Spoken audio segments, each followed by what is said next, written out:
Holy crap, the difference 2 weeks can make in the NBA. The NBA changes more than Kanye's outfits. Welcome back to Under the Radar, where some weeks we look at all the good and bad from the NBA that completely, well, fell under the radar.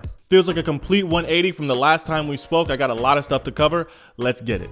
Starting off in the East, I know this is quite the shakeup here, but we're going to shout out the Atlanta Hawks. This is a team that has disappointed me for most of this season. To be clear, they're not good yet, but it looks like something's brewing. They have a top 3 offense in the entire league, which is incredible when you look at their record. Nonetheless, they are led by none other than Trae Young, who I voted for as an all-star. I don't know how you feel about it. Second in the league for assists and averaging over 27 points a game. I don't know what else you can ask for of a 6'1", 160-pound dude. DeJounte Murray has been going crazy too. You notice ever since those rumors came out that he might get moved to Los Angeles, this man has been balling his life away. The real difference maker for me has been Jalen Johnson, who I think has really been hitting his stride lately. And honestly, I think we just scratched the surface with him. The Hawks are 7-3 in their last 10 games. They have a 4-game win streak. They could easily find themselves in the playoff picture. Coming to the West, I'm looking at the Sacramento Kings. Why is nobody talking about the Sacramento Kings? They've been battling for the first and second best California team in the NBA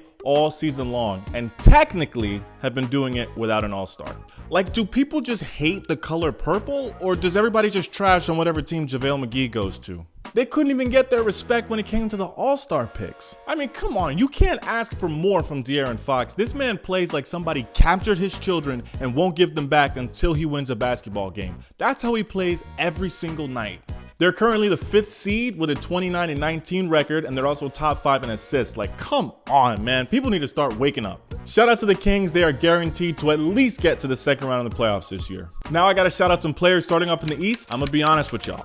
I did not think, ever since I first shouted out LaMelo Ball when I first started this whole thing, I didn't think I would ever need to talk about the Hornets again this season. But look, Brandon Miller is the real deal. LaMelo Ball's been hurt. Gordon Hayward, of course, is hurt. It has just been Brandon Miller running the show, and he has been going crazy. I'm jumping around a little bit here, but bear with me. This is what Brandon Miller has been doing the last couple games. Versus the Timberwolves, this dude had 27 points, 3 rebounds, 2 assists, and they won that game against the Timberwolves. Versus the Knicks, he had 29 points, 7 rebounds, 3 assists. Versus the Bulls, he had 21 points, 3 assists. Versus OKC, he had 28 points, 4 assists, 4 rebounds, and 3 steals in that game.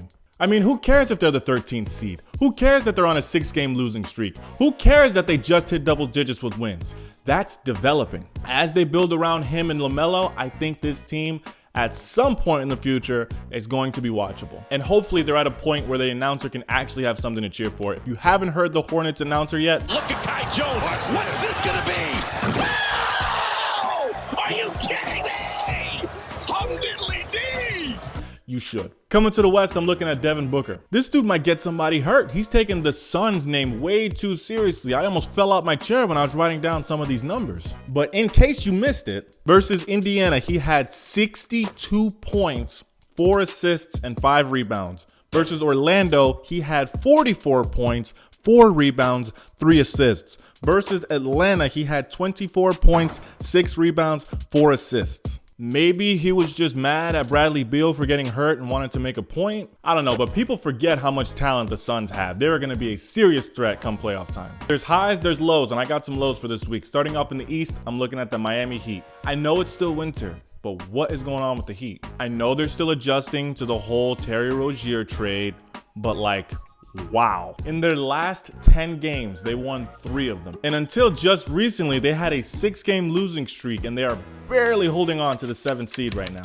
They have the 3rd worst offense, bottom 6 with rebounds, and bottom 10 for assists. Now, the Terry Rozier trade was solid, but fellas, that's not going to be enough. Now, their new guy, JJ, has been amazing all year, and Bam Adebayo has actually been having a really solid season. I think one more trade for the Heat, and they'll be all right. They just need a little more offense. Coming back to the West, Dallas Mavericks. Straight up, if y'all aren't careful, you're going to fall out of playoff contention. Their defense has gotten a little bit better, but still one of the worst in the league. Don't get me wrong, Luka Doncic is fantastic, but he's also a monster with turnovers. Let's look at the last game. Against the Bucks, he had 40 points and 11 assists. Sounds good, right?